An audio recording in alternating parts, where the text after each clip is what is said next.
So what's next for Lillian on her gender journey? Well, she's thinking about gender confirmation surgery, a vaginoplasty. It all depends on her health. I want to be a woman very much, she says. But it's no use becoming the perfect woman if you're lying in a coffin. Linda Presley. Ever sat on a small, squashed-in seat on a budget airline, imagining lunch when someone tossed you a tiny, tasteless... Turn right, and then make a U-turn. Turn left, and then turn right.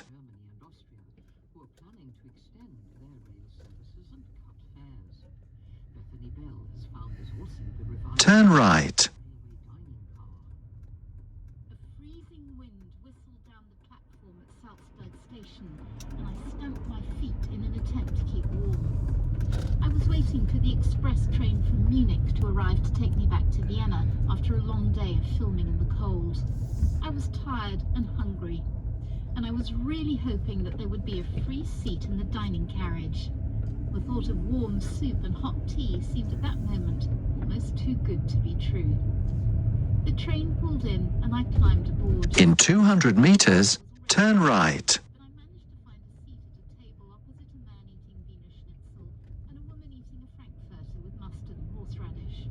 They smiled at me as I took off my coat and sat down on the red leatherette bench. And when eventually my drink and vegetable soup arrived, the man with the Wiener Schnitzel raised his glass of beer in a sociable toast.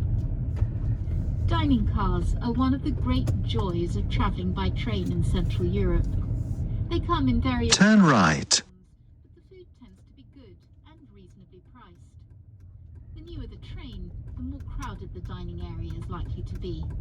On the more modern Austrian and Czech express trains, the dining car consists of a galley kitchen with a counter where you can buy food and drinks to take away. And then about 5 tables where perhaps 18 people can sit and be served a meal.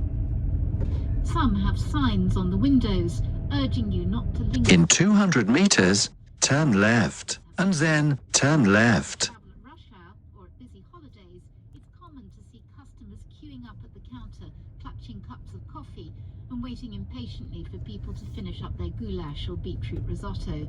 If someone decides to order dessert, apple strudel with whipped cream for example, you hear barely suppressed sighs of frustration. Some of those waiting give up completely, opting instead for the on-board trolley sandwich and drink service. Turn left, and then turn left. People use old-fashioned, spacious dining cars. I've encountered them in southern Austria, northern Italy, the Czech Republic, and in parts of Germany.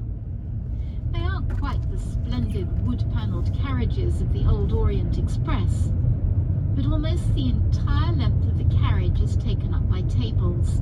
Turn left, and then turn right. Ones on one side of the aisle and tables for 2 on the other. If you shut your eyes for a moment, it's not hard to imagine yourself in an early... Turn right, and then turn left. Perhaps, in the dining car scene from the 1963 James Bond movie From Russia with Love, where an enemy agent inadvertently reveals himself by ordering red wine. Turn left. People tend to sit for longer in these older cars, gazing out at the scenery. And some train companies still take advantage of their well-equipped kitchens. Most of the food on the modern trains is pre-prepared and microwaved. But travelling recently on the Prague to Berlin Express, I was pleasantly surprised to discover that actual cooking still takes place on some routes run by České dráhy, the Czech railways. By mid-afternoon, we'd reached the Elbe Valley, and the dining car was already filling up. You have reached your destination. At this time of day, I asked the multilingual waiter. He nodded seriously. Yes, he said, this is happy hour. All the food and drink is cheaper now. He brought us a menu. It featured recipes by a young award-winning Czech female chef. As well as roast pork roulade and sirloin steak with dumplings, there were vegetarian potato gnocchi and cucumber salad. But I was struck by something else.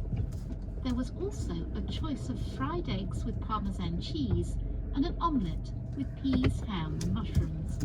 I was intrigued. How How do you manage these egg dishes, I asked. Do you just heat them up? The waiter looked slightly insulted. No, madam, he said. We cook them from scratch in the kitchen. I looked back to the galley, where a man in a chef's cap was standing over 2 sizzling frying pans. My companion ordered a glass of beer.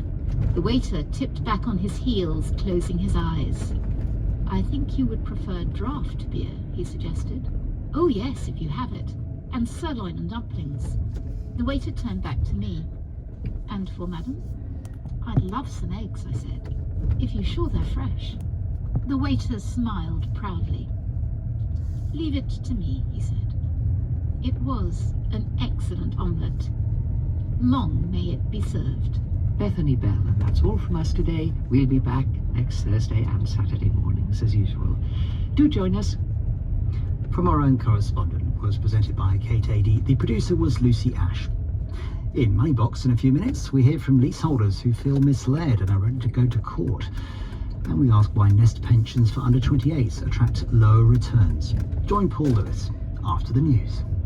Laura Koonsberg explores how faith in power was shaken over the first 10 years of this century. We'll delve into the archive with 2 of the most powerful architects of that decade, Gordon Brown and George Osborne. You were thinking, my God, this is completely changing the political world. From financial crisis to conflict. The problem in Iraq's case is that it was about honesty.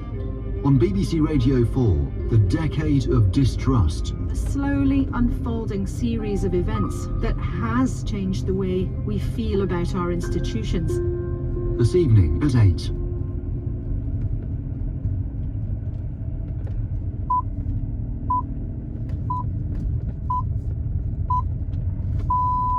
BBC News at midday. The top civil servant at the Home Office, Sir Philip Ruttman, has resigned, launching a blistering attack against the Home Secretary, Priti Patel.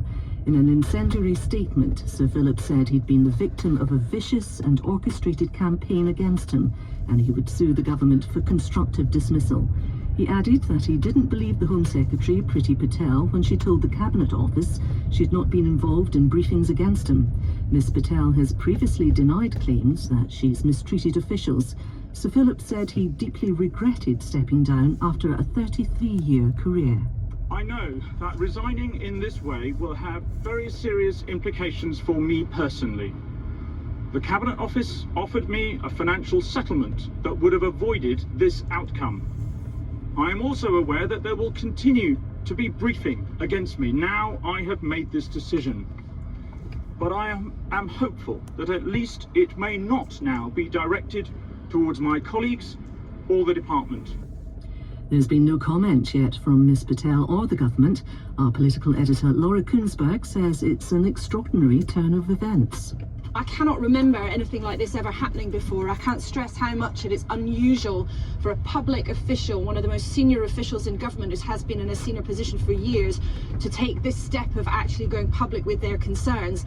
For someone in his kind of position, the Sir Humphreys, if you like, the people who are normally behind closed doors working away on behalf of the government, to feel that they had no choice but to speak out like this is something very unusual.